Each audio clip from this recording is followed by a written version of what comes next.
Yashodananda Prajajanjana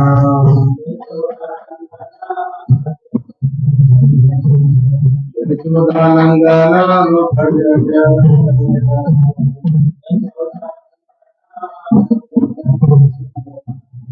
Yamuna Tira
Hare Krishna, Hare Krishna, Krishna Krishna, Hare Hare, Hare Rama,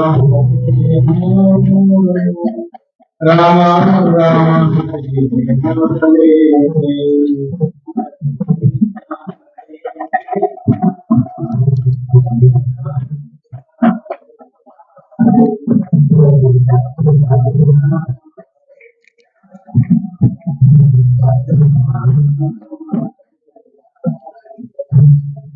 Hare Krishna, Hare Krishna, Krishna Hare Hare, Hare Rama, Hare Rama, Rama Rama, Hare Hare.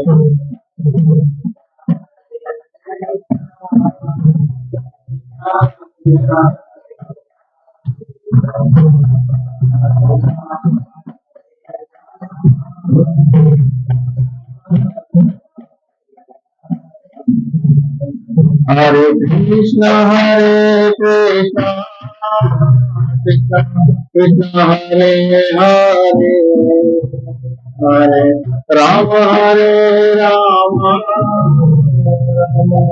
Rama Hare Hare.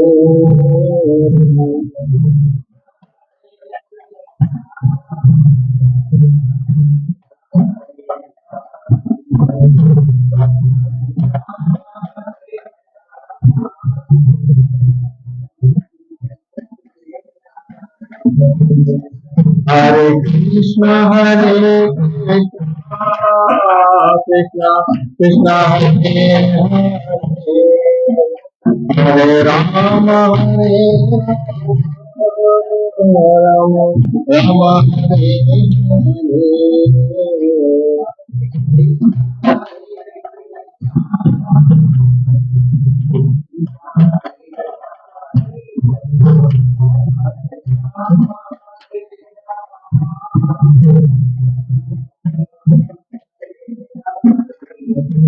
Hare Krishna, Hare Krishna, Krishna Krishna, Hare Rama,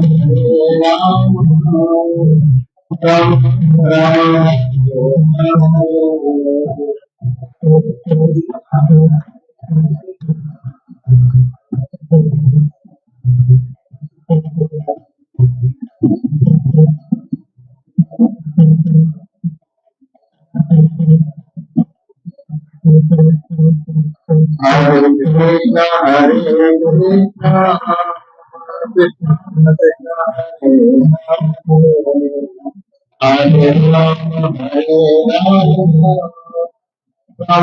Rama,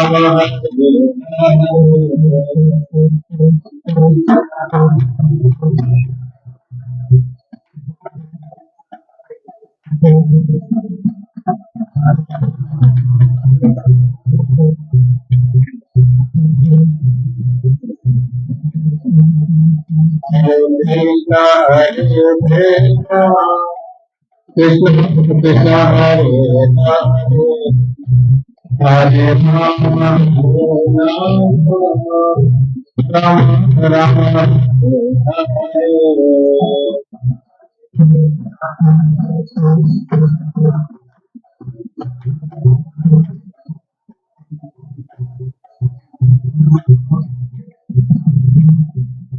Hare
Krishna, Hare Krishna, Krishna Krishna, Hare Hare Rama, Rama Rama,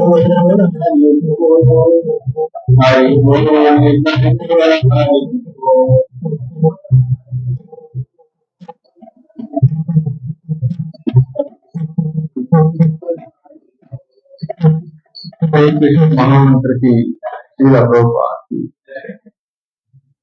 ओम नमो भगवते वासुदेवाय। ओम नमो भगवते वासुदेवाय। ओम नमो भगवते वासुदेवाय। नारायणं नमस्कृत्य नरं चैव नरोत्तमं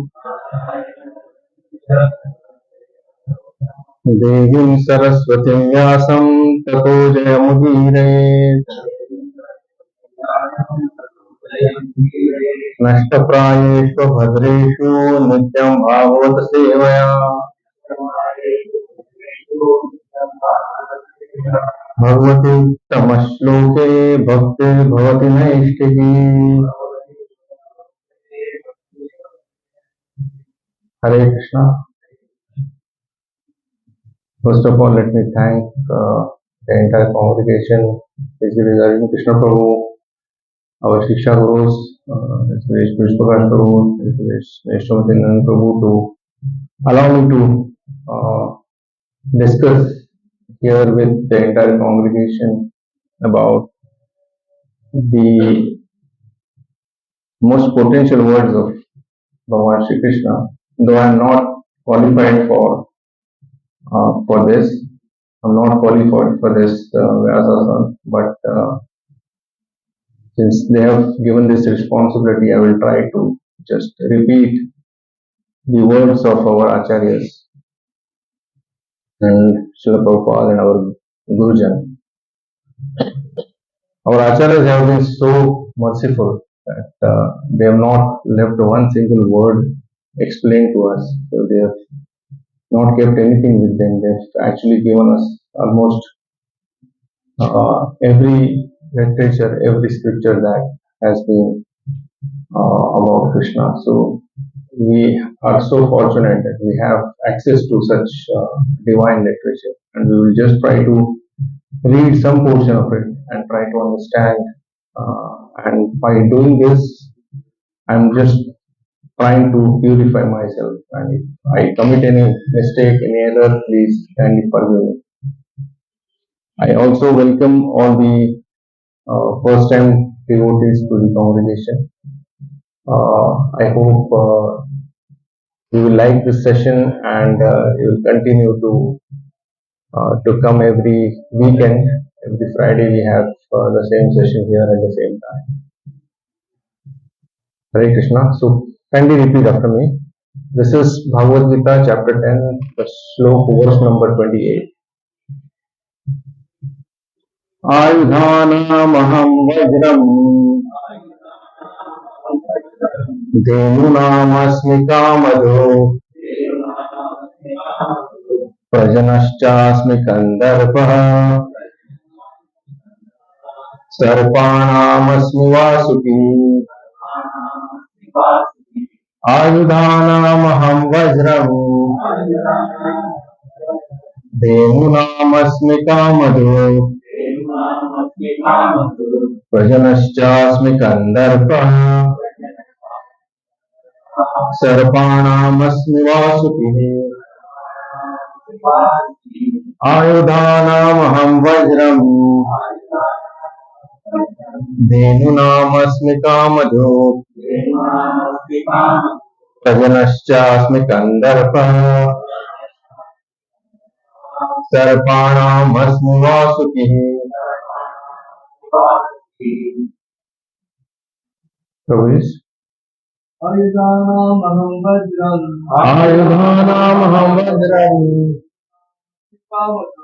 कन्दर्पः सर्पाणाम् अस्मि Vasuki धेनूनामस्मि कामधो प्रजनश्चास्मि कन्दर्पः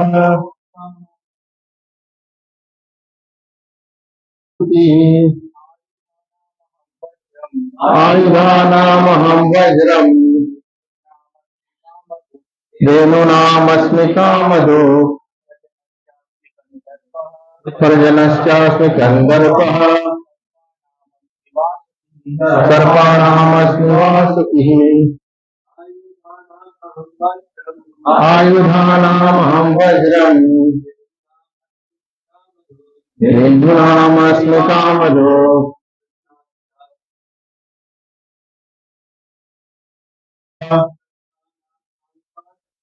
सर्पाणामस्मि Vasuki.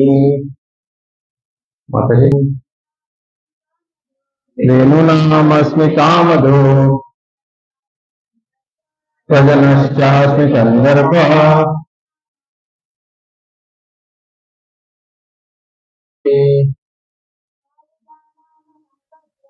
आयुधानामहं वज्रम्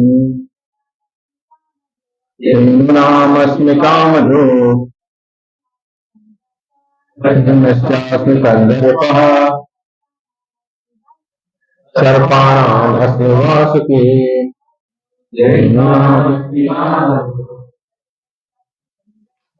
वज्रश्चास्मि कन्दर्पः सर्पाणामस्मि वासुकिः आयुधानामहं वज्रम् धेनूनामस्मि कामधो स्वजनश्चास्मि कन्दर्पः सर्पाणामस्मि वासुकिः.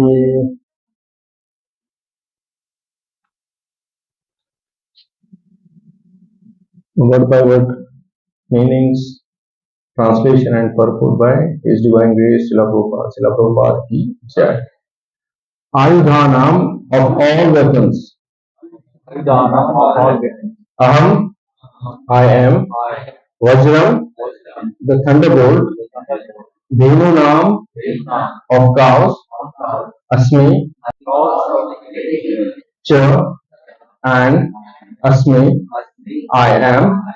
Kandarpah, Cupid. Sarpanam, of serpents. Asmi, I am. Vasuki, Vasuki. Of weapons, I am the thunderbolt. Among cows, I am the Surabhi. Of causes for procreation, I am Kandarpa, the god of love. And of serpents, I am Vasuki. Purport. The thunderbolt, indeed a mighty weapon, represents Krishna's power. In Krishna Loka, in the spiritual sky, there are cows which can be milked at any time and they give as much milk as one likes. Of course, such cows do not exist in this material world, but there is mention of them in Krishna Loka. The Lord keeps many such cows, which are called Surabhi. It is the sex desire for presenting good sons. Therefore, Kandarpa is the representative of Krishna. Sometimes, sex is engaged in only for sense gratification. Such sex does not represent Krishna. But sex for the generation of good children is called Kandarpa and represents Krishna. Om Ajnana-timirandhasya Jnananjana-shalakaya Chakshurunmilitam Yena Tasmai Shri Gurave Namah. Shri Chaitanya Manobhishtam Sthapitam Yena Bhutale Swayam Rupa Kadamayyam Dadati Swapadantikam Vandeham Shri Guru Shri Yuta Padagamanam Shri Gurun Vaishnavamsya Shri Rupam Sagrajatam Sahagana Raghunatanvitam Tam Sajivam Sadvaitam Savadutam Parijana Sahitam Krishna Chaitanya Devam Shri Radha Krishna Padan Sahagana Lalita Shri Vishakhanvitamsya. He Krishna Karuna Sindhu Deenabandhu Jagatpate Gopesha Gopika Kanta Radha Kanta Namaste Tapta Kanchana Gaurvangi Radhe Vrindavaneshwari Vrishabhanu Sute Devi Pranamami Hariti Vancha Kalpatarubhyascha Kripa Sindhubhya eva cha Patitanam Pavanebhyo Vaishnavebhyo Namo Namah.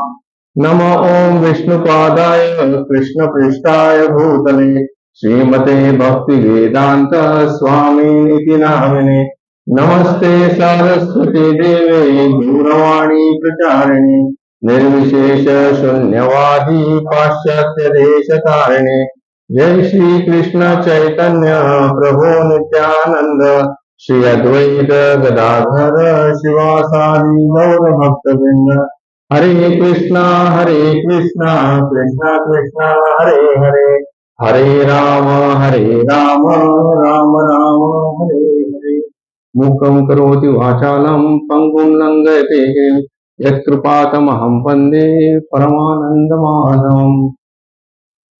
Hare Krishna. So let us see what this verse is all about and what this chapter is all about. The chapter is mainly divided into uh, three parts. Does anybody need Hindi? There's somebody behind me. If Rajendra Prabhuji, if you can translate.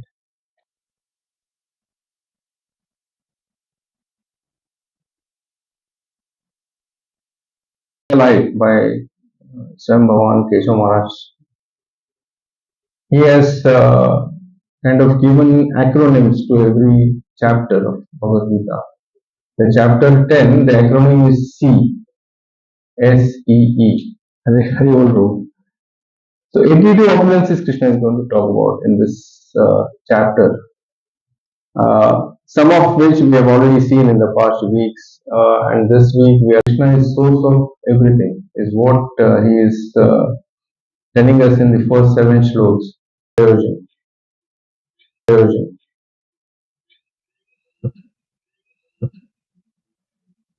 An example if we have to give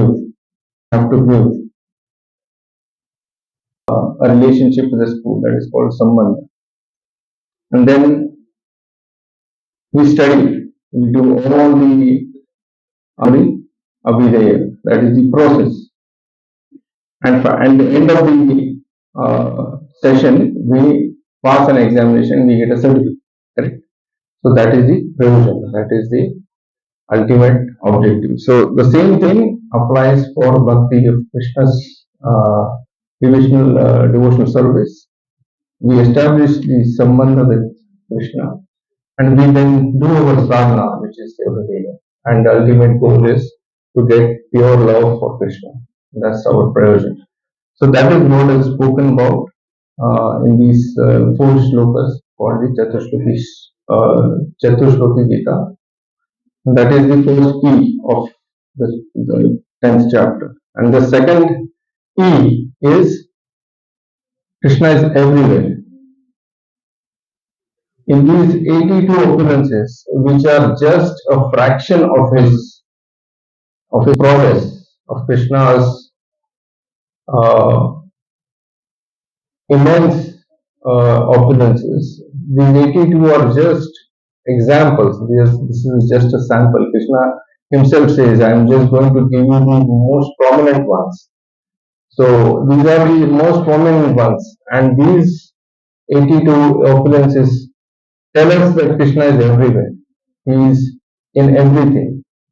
So when I was saying he is in the Chara and Achara both. So Chara is those which are movable. So all the living entities. So we have seen he's talking about. I see all the categories.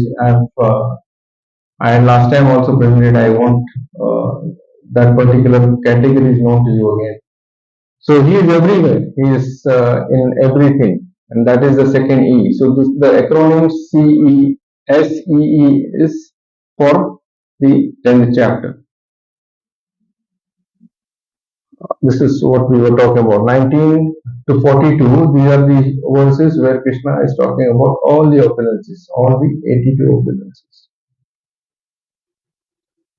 How do we understand?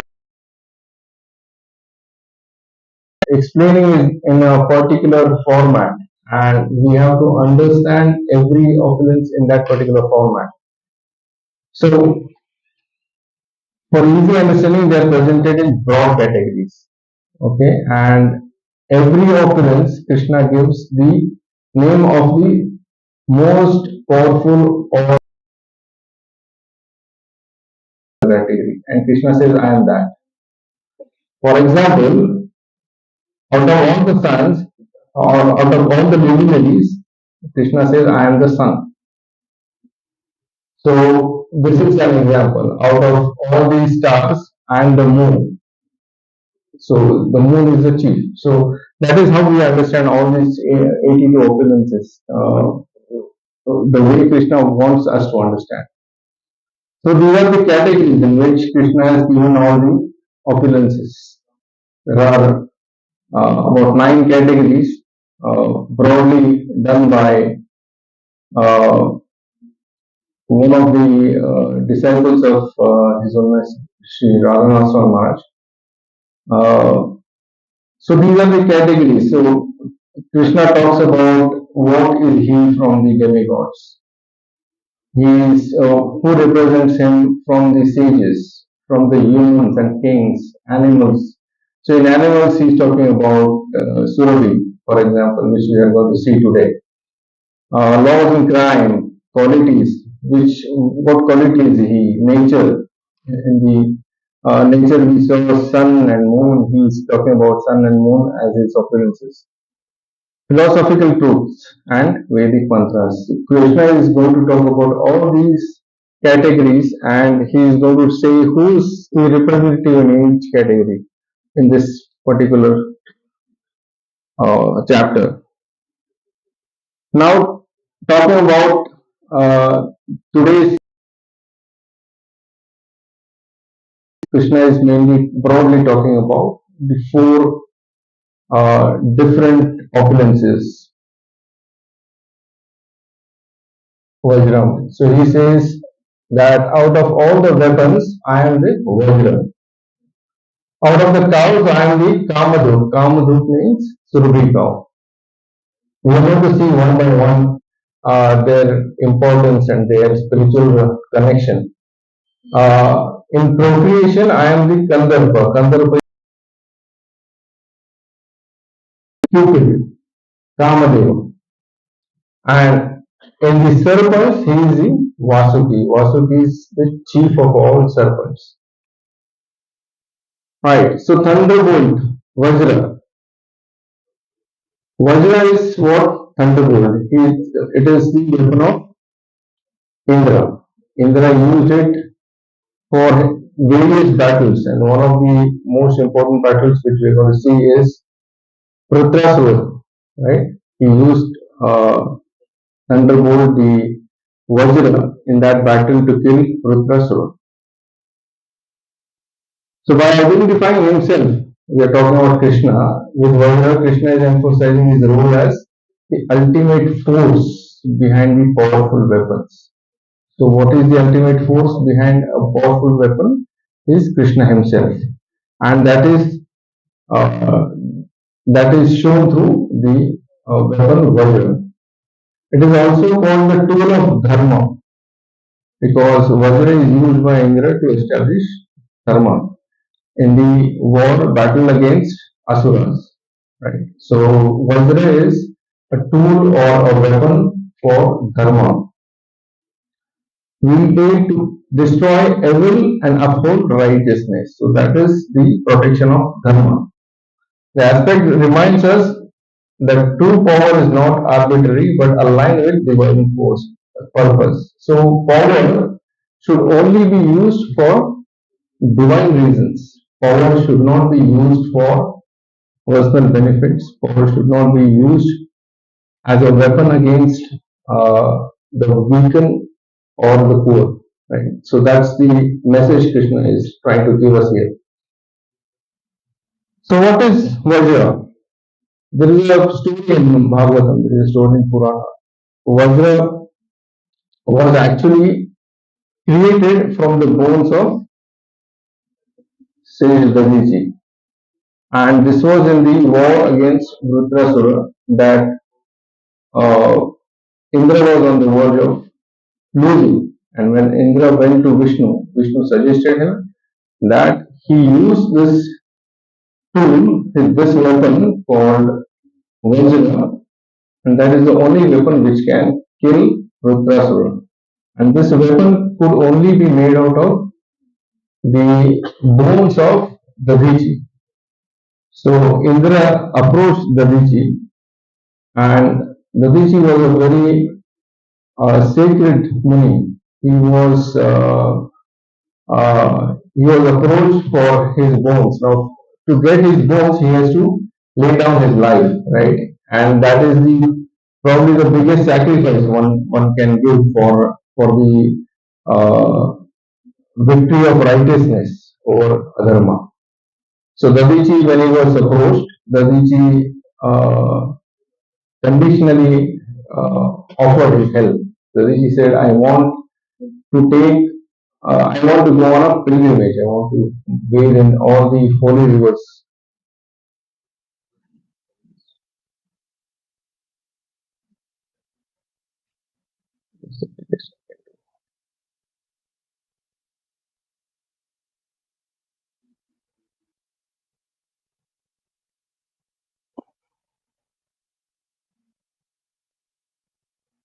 So Indra was in such a hurry that Vitrasura was on his attack. So Indra was in a hurry. Indra ordered all the rivers to give their waters, holy waters, and he offered that water to the Rishi. The Rishi could take bath in that holy waters, and he offered his body for this weapon by his mystic yogic expertise. And with this, uh,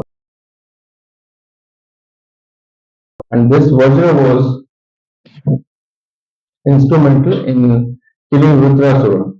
So that's the Vajra, and that's the power behind the Vajra is Krishna himself, and that is the most powerful weapon that we have, which Krishna says, I am that Vajra, I am that thunderbolt." So if you cannot read this, I can read it for you.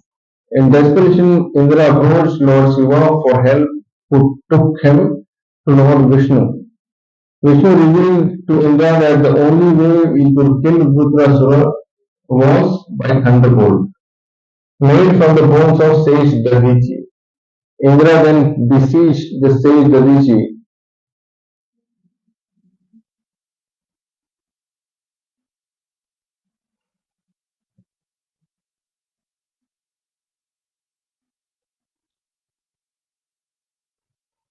to make ultimate sacrifice of laying down his life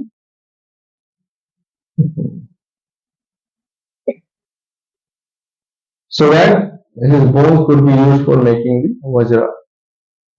Gandhiji accepted the request but desired to first go on a pilgrimage to all the holy rivers. Indra then brought together all the waters of the holy rivers to Naimisharanya, where Gandhiji was based, thereby allowing the sage to have his wish fulfilled and without further loss of time.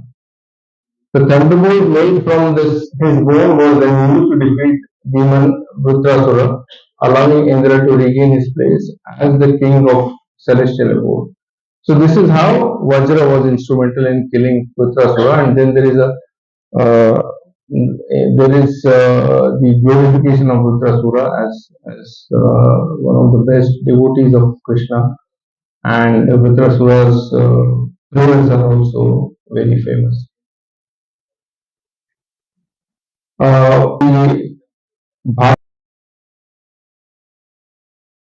The third canto, 28th chapter, 22nd verse, uh, the mention of Vajra is there.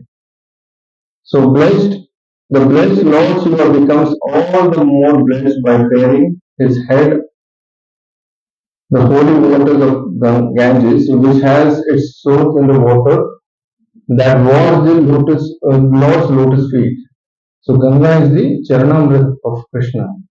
The Lord's feet act like thunderbolts hurled to shatter the mountain of sin stored in the mind of the meditating devotee. So, what is the philosophical meaning of Vajra? Vajra is basically the weapon which we should use to destroy the mountains of sins that we are gathering over a period of time. And Srila Prabhupada in his purport of this particular shloka of Bhagavatam, he says, one must meditate on the lotus feet of Lord for quite a long time. He's just not saying one should take shelter of the lotus feet of Lord. He's saying for quite a long time, because we keep gathering sins through our karma, through our activities, and and very few of us, definitely not me, are very pure devotees, and only pure devotees can, you know, just look at the lotus feet of Krishna and they get benefited. But for normal devotees, Srila Prabhupada is saying, they have to take shelter of Krishna's lotus feet for a very long time. He is very specific in saying that. The Vajra is also present on the lotus feet of Krishna as one of the. Is it, is it visible or no? So it is one of the symbols on the lotus feet of Krishna, the Vajra. And as I said, it actually symbolically says that at the lotus feet of Krishna only we can destroy our heaps of sins, our mountains of sins. Those can be destroyed only at the lotus feet of Krishna because it has the Vajra weapon based there. So what does Vajra denote? What is the the spiritual significance of Vajra? It symbolizes the invincibility and the power to destroy adharma. So invincibility is we will never lose if we take shelter of Krishna's feet, because Krishna will use Vajra against our sins. So it is invincible. We become invincible. The sins cannot conquer us. And the power to destroy adharma. Vajra being a weapon, it can destroy all adharmas that we carry in our lives. So, and how do we do that? By taking shelter of Krishna's lotus feet. So that is how we destroy the power of adharma. Krishna's identification with Vajra inspires devotee to align strength with dharma. Whenever we have any strength, any weapon that we have, we should use it for the the establishment of dharma. We should use it for righteousness, and we should use it against adharma. That is the philosophical or the spiritual meaning, significance behind Vajra. The next one Krishna spoke about is Dhenunam Aham Kamaduk. Kamaduk means the Kamadhenu cow. What is a Kamadhenu cow? Anybody knows? The wish fulfilling cow. So there are some wish fulfilling trees also in Vrindavan. But the Brajavas is they never go to those trees and ask for anything. Even Srimati Radharani, she used to cook for Krishna and she never went to that tree to, asking for a cooked food for Krishna. Because in Braj, it's all about serving Krishna. Whatever you do, you personally do it for Krishna because the joy is in serving Krishna. So they will never use this. But Kamdenu is also called Surabhi, and in Krishna Lila, Krishna likes Surabhi. Krishna likes to herd Surabhi cows, and Surabhi cows they can milk anytime. They can milk many times, and they can be milked as much as possible. That is the characteristic of Surabhi cow. So it says one of the purpose, the purpose is saying cows not only offer milk in Vrindavan, but they offer their love to Krishna. So Kamdenu, if you can imagine, the amount of love she must be carrying, that she is giving as much milk as asked by Krishna. So immense amount of love that she carries for Krishna. Surabhi means inexhaustive, something that will never exhaust.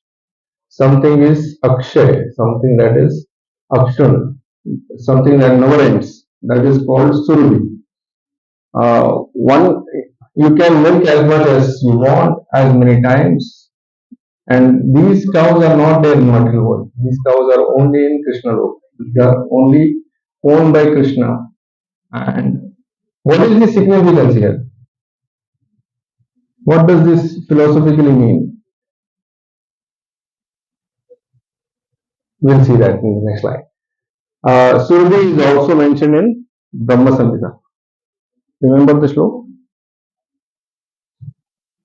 Yeah, okay, it is written here. Can you read?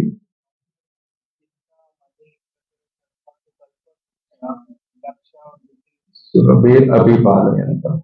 Right. So therefore, he is Govinda. He is what? This is in the words of Srila Prabhupada. So therefore, he is Govinda. He is pleasure for everyone. So Surabhi in Krishna in the form of Surabhi is pleasure for everyone. What is the significance spiritually? It represents abundance because it can give as much milk. It represents nourishment. If she is giving milk which nourishes the entire community. It's a divine grace of Krishna. This is actually a blessing of Krishna. The Surabhi cow is the blessing of Krishna. And philosophically, it also means, because it is a wish fulfilling cow, it also means fulfillment of desires. Surabhi cow will fulfill all your desires. So, what desires should we have? Should we have any material desires or desire for love for Krishna? Love for Krishna, right? So, those desires can be fulfilled by Surabhi cow. That's why we in our culture we worship cows, and if we think if we worship cows, if we love cows, Krishna will be pleased. Krishna will be happy on us, and that is the reason why do we do this. Surabhi cow is one of the first animals which came out of Samudra Mantha. When there was churning of ocean, it was the first animal which came. So Krishna, through Surabhi, Krishna is telling us, I can provide you all the material and spiritual requirements can be fulfilled through Surabhi. Right? Kandarpa. Kandarpa is the god of love. It represents the divine energy behind creation. And Krishna sanctifies relationship and aligns desires with dharma. Right? What is Kandarpa? As I said, Kandarpa is the god of love. But Krishna also says that not all calm, not all sex desires is bad. Only the sex desires that is for the procreation of good children, procreation of Krishna conscious children is Kandharpa. That is Krishna. All other desires only to satisfy the senses is not Kamadurga. It is not Gandharva. It is only sex desires with lust. So what is when Shivananda, if anybody knows this pastime, when Shivananda was his wife was pregnant, Shivananda came to Chaitanya Mahaprabhu and said, "My wife is pregnant." Chaitanya Mahaprabhu was extremely happy, and he said, "I hope you get a Krishna conscious child." And when the child was born, Chaitanya Mahaprabhu gave him name. So it was not that uh, having sex is not bad, but having sex only for sense enjoyment is what is condemned by Krishna and by all the scriptures. In this verse, Krishna also reveals that the act of sexual intercourse is not unholy when it is performed for the sole purpose of begetting good children. Our responsibility as Grihastha Bhaktas is to make sure that our children are Krishna conscious and they are given those inputs so that they become Krishna conscious. And if they don't, then that is not God of love. That is not Krishna. Krishna will not approve that as Gandharva. Kamdev, the God of love, induces lust, so lust within us. So we have to be careful. And this lust has to be, as I said, I'm repeating this, as I said, we have to use that lust only to procreate good children and Krishna conscious children. And so that the future community is converted into a Krishna conscious community. Otherwise, we can keep producing asuras everywhere, right? So that is not Krishna's wish. That is not Krishna's will. The sexual urge has its origin in God. The sexual urge itself is God, and should not be misused or utilized for sense enjoyment. Such sex does not represent Krishna. In Bhagavad Gita, verse 7.11, in the 7th chapter, 11th shloka, Krishna had declared that he is the sexual desire. That is not in conflict with virtue and scriptural injunctions. So, if it is in conflict with virtue and scriptural instructions, then it is not Krishna. Then it is just a wild sex desire, which is asuric, which is tamasic. Similarly, Srila Prabhupada is writing in his purport of that same shloka of chapter 7, shloka number 11. Sex life, according to religious principles, dharma, should be for the propagation of children, not otherwise. The responsibility of parents is then to make their offspring Krishna conscious. So that is, as I said, that is our responsibility as Grihastha Bhakta to make sure that our children are Krishna conscious. So what is the spiritual significance of Kandharpa? Kandharpa, god of love, is the cause of procreation and perpetuation of life. Perpetuation of life means the continuity of life. Generation after generation. We should have kids, and then only the society will continue to grow, right? But these kids should be Krishna conscious. By stating that he is Kandharpa, Krishna affirms that even seemingly material act of procreation is a divine function.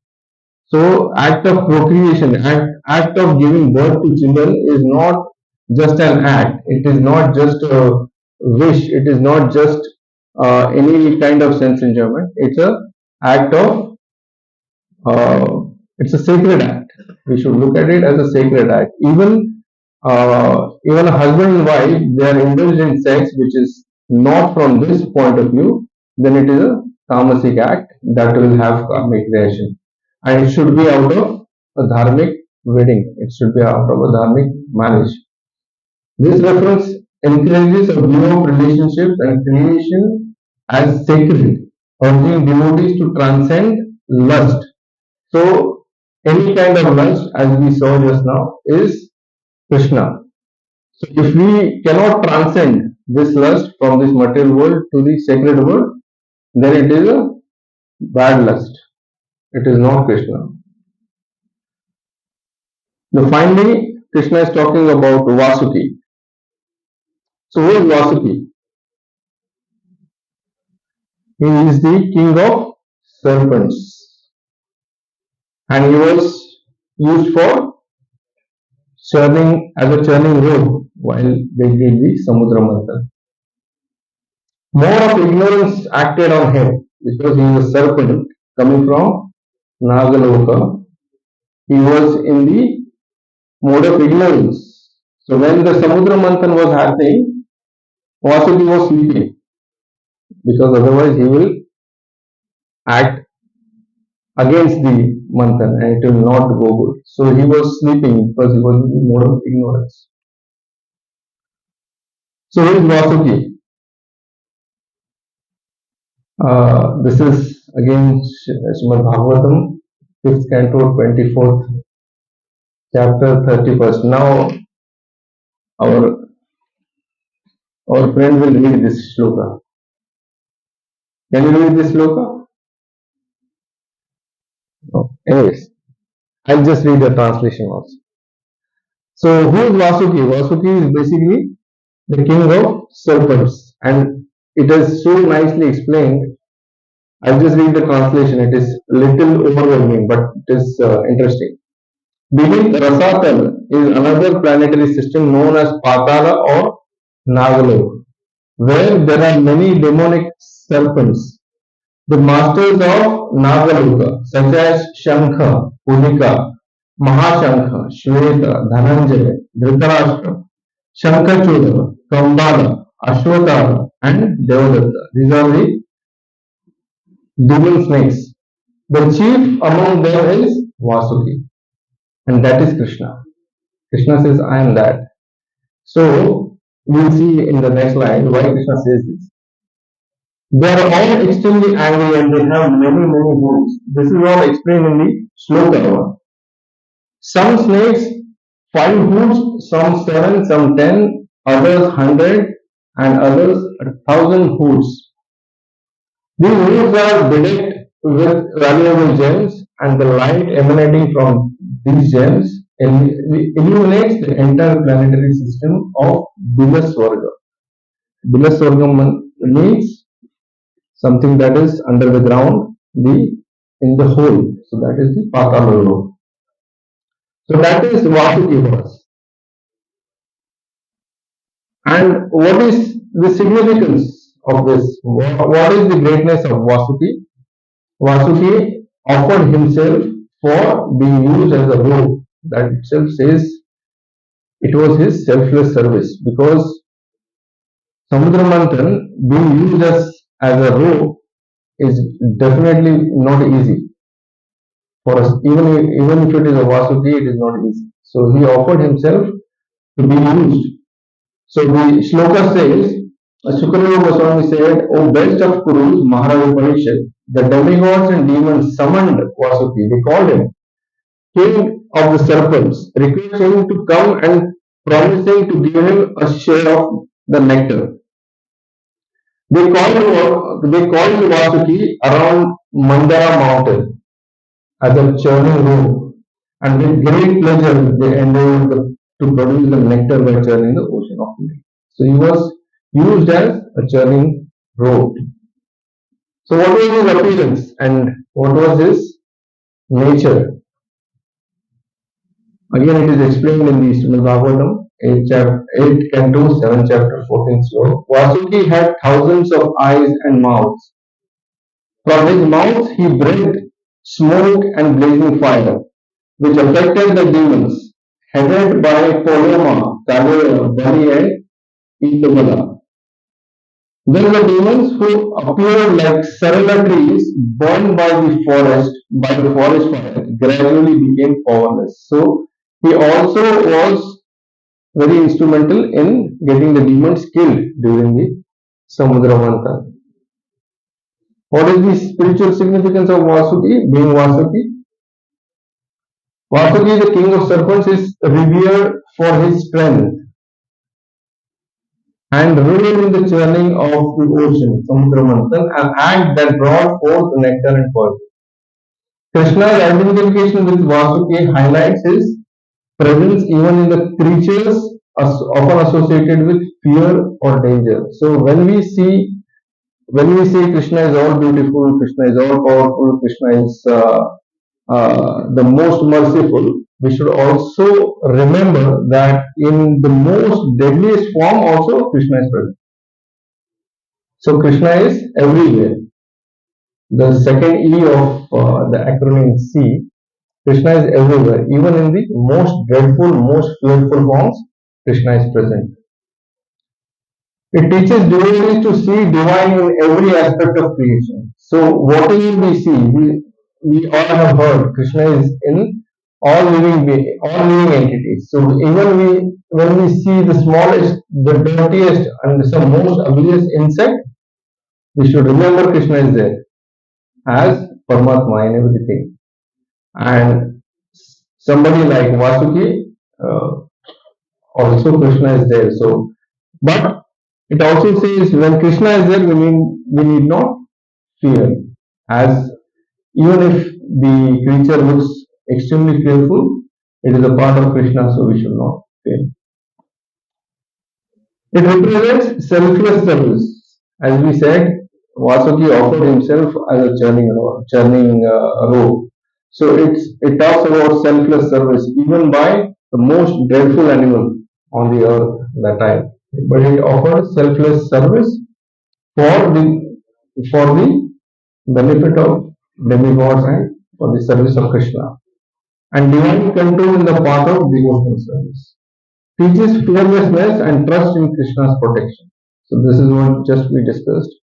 That even if it is Vasuki, we should not be fearful because he is a part of Krishna. Krishna uh, is based in that. So I'm just we still have some time, right? Sorry, still have some time. 10 minutes. I need 5 minutes. In the 10th chapter, again in the future further shloka 41, it says, "Know that all opulent, beautiful, and glorious creations spring but from a spark of my splendor." So all these 82 vibhutis, all these 82 opulences are just a spark of Krishna's splendor. Just imagine what we, and it is beyond our imagination, the entirety of Krishna. We cannot even think about it. This is just a part, and it is already overwhelming to understand these 82 vibhutis only. Just imagine how potent, how powerful Krishna is. And Krishna is himself telling this in the second last verse, I think, of this chapter. So, overall, what is the significance of this particular slok? Krishna's opulence inspires devotees to meditate on his omnipresence. He said Krishna is everywhere. He is omnipresent. He is everywhere, absolutely. In air, in Patal Lok, in Swarg Lok, on the material, in the material world, in the living world, in the non-living world, he is everywhere. So his omnipresence is what we should understand from this particular shloka. Encourages transcendence of dualities and alignment with Krishna's will. So all the dualities are to be aligned with Krishna's will. Dualities such as good and bad, beautiful and ugly, everything is Krishna. So we have to align everything that we come across, and we have to think of Krishna in everything that we see, in everything that we experiment. Conclusion, finally, this is the last slide. I will not take much time. It reveals what? This shloka reveals what? The power. We saw the power in Vajra, we saw the power in Vasuki, we saw the power of Krishna, right? We saw the abundance in Surabhi. We saw the love again in Surabhi. We saw the love in Gandharva, the love of God, and we saw the transcendence. We saw that everything is beyond the material world. It invites us to develop a vision that sees Krishna as the essence of everything, extraordinary and sublime in this world. Something that is very, very menial and something that is extremely grand. Everything is to be seen with the perspective of looking at Krishna. By meditating on these manifestations, we should deepen our connection with Krishna, cultivate devotion, and learn to perceive the divine in all aspects of life. So everything that we feel, hear, eat, experience, it has got a divine presence of Krishna. That is what we should always keep in mind. And then only our devotional service will be more and more effective. This verse serves as a reminder that Krishna is not distant but intimately woven into the fabric of existence. He is not distant, he is everywhere. He is everywhere. So even if we are sitting here, person sitting next to you, there is Krishna. Probably on what mat you are sitting, there is Krishna. So we should have that kind of thought process that Krishna is everywhere. Meditating on Krishna's manifestations deepens our devotion. Aligning with Krishna's divine will brings spiritual and material fulfillment. How do we practically apply all these learnings? We should channel our strength like a vajra for the right things, for the righteous things. Cultivate gratitude. How and towards whom? Because Surabhi is giving us whatever we want, wish fulfilling. So we should be grateful. We should always have gratitude. Sanctify relationships. We spoke about God of love. We spoke about relations, right? We spoke about conjugal relationships. We spoke about sexual relationships. It should be sanctified. It should be pure. We spoke about Vasuki, so we should overcome fear because we should know that in Vasuki also there is Krishna. Recognizing divinity in daily life. Whatever we see in our daily lives, it is divine. If we have this feeling, our path will be easier. Cultivating gratitude, we spoke about that. Spiritualizing relationships, we again spoke about that. Overcoming fear. So that's what we should learn from this shloka. And finally, as Srila Prabhupada says, just stay to this process of Krishna consciousness and your progress and advancement of spiritual life is guaranteed. So if you keep this in mind that everywhere and in everything there is Krishna, our spiritual advancement is guaranteed, and this guarantee is given by our own Srila Prabhupada. And ultimately it comes down to taking Harinam. Hare Krishna, Krishna Krishna, Hare Hare. Hare Ram, Ram Ram, Hare Krishna. Thank you so much. If you have any questions, I will try to answer. And if I do not have the answer, I'll come back.